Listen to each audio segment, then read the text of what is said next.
श्री स्वामी समर्थ. मी सुभाष वाघ. आज सायनी या गावात आलोय मालेगाव मध्ये, बरोबर. मावशी 15 दिवसापूर्वी अजय सरांनी इथे एक शिबिर आयोजित केलं होतं. त्या शिबिरात आम्ही आलो होतो आणि त्या टायमाला बऱ्याच लोकांना आपण औषध दिले, त्यापैकी तुम्ही एक होते. तर तुमचं नाव सांगा.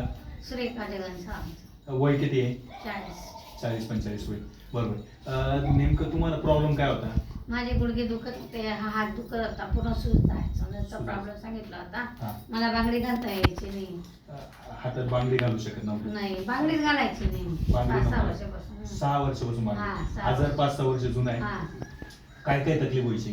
गुडघे दुखायचे, पाय दुखायचे, गुडघ्याला काय व्हायचं? सूज यायची, हा. हात सुजून जायचा. सुजून जायचं. इथं म्हणजे बांगडी आहे ना, असं म्हणजे धक्का बी लागू द्यायचा नाही.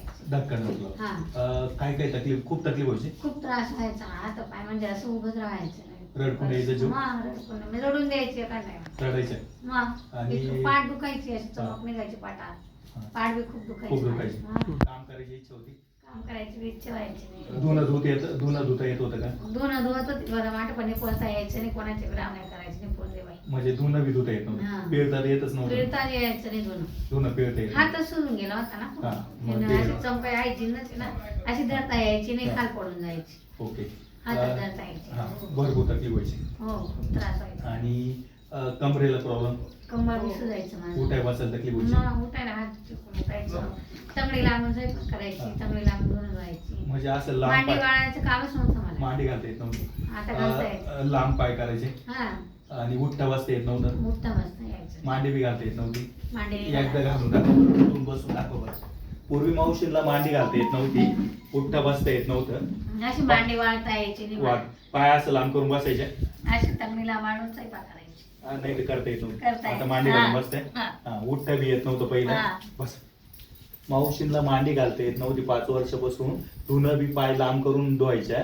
आज मावशी मांडी घालून बसायला लागल्या 8 ते 10 दिवसात. ओके. मावशी कोणाच्या लग्नाला जायचं भीती वाटायची, इच्छा होत नव्हती? जायचीच नाही. कारण तंगडीला काढून बसावं लागायचं. ताईला सुद्धा जायची नाही. लग्नाला सुद्धा मावशीला पाय लांब करून बसावं लागायचं, त्याच्यामुळे लग्नाला जात नव्हत्या. 5 वर्षापासून त्यांनी अनेक दवाखाने हा, केले. भरपूर केलं. भरपूर दवाखाने, कुठेही फरक पडला नाही. नसचा प्रॉब्लेम सांगायचा. नर्सचा प्रॉब्लेम, कुठेही फरक पडला नाही. हा. आणि खूप तकलीफ होती. हा. हे औषध घ्यायच्या आधी तुमचा विश्वास होता का? नाही. नव्हतं. हे औषध घेतलं, कितव्या दिवशी बरं वाटलं? तिसऱ्या दिवशी एकदम मस्त वाटलं. तिसऱ्या दिवशी मावशीला समर्थ सक्सेसचं औषध दिलं आणि खूप चांगला फरक पडला. काय काय फरक जाणवला? म्हणजे असं अंग असं मोकळं वाटायचं नाही, असं जड अंग जसं कोणी बांधून ठेवलं असं वाटायचं. आता हे औषध घेतलं मोकळं. हा. बांगड्या कितव्या दिवशी घातल्या? बांगड्या दुसरीच घेतल्या. दुसऱ्या दिवशी घातल्या. ज्या मावशींनी 5 वर्ष बांगड्या घातल्या नाही, त्यांनी हे औषध घेतल्यावर तिसऱ्या दिवशी बांगड्या घातल्या, बरोबर. आणि आता बांगड्या घातल्यावर काही दुखत आहे? काहीच नाही, इथं त्रास मध्ये ना पूर्ण सुरून जायचं आहे ना. हा. बांगडी इकडे तिकडे व्हायची. आता करून दाखव बांगड्या व्यवस्थित. हात वर करून दाखवा. हात वर. आता काहीच प्रॉब्लेम नाही, इथं सुरून जायचं ना. हा.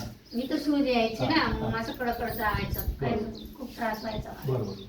आता हे औषध घेतलं, काय काय बरं वाटलं ते सांगा. आता म्हणजे माझ्या हात दुखणं बंद झाले. हा. असं कंबरेचं, गुडघ्याचं, कमरेचं वेगवेगळं दुखणं बंद झालं. मांडी इथं घाल, सूज यायची ना, मेल्यापाशी ही हा. सूज बी उतरली थोडी अशा. सूज बी उठत, मांडी घालून बसते. हा, मस्त. तर मावशींना धुणं धुता येत नव्हतं, कपडे धुता येत नव्हते, स्वयंपाक करता येत नव्हतं. कोणाच्या लग्नात गेलं तर पाय पसरून बसावं लागायचं, हातात बांगड्या घातलेल्या नव्हत्या.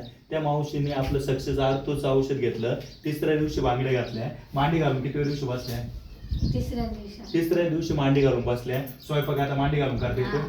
धुणं आता कोणाकडून करावं लागतं तर स्वतः करताय? स्वतः करते. स्वतः करताय. तर फरक किती टक्के पडलाय? काय फरक पडला बा मला आता काही कळलं. 50% हा, पडला. 50%. ओके. अजून काय म्हणू? पहिल्यापेक्षा भरपूर फरक आहे. लोकांनी हे औषध घेतलं पाहिजे. मग घेतलं पाहिजे ना, आपल्याला त्रासच तेवढा होता ना. त्रास भोगायपेक्षा मग हे खाल्लं चांगलं आहे ना. ओके. तुम्हाला फरक पडला? हो, मला फरक पडला. ओके. श्री स्वामी समर्थ. थँक्यू.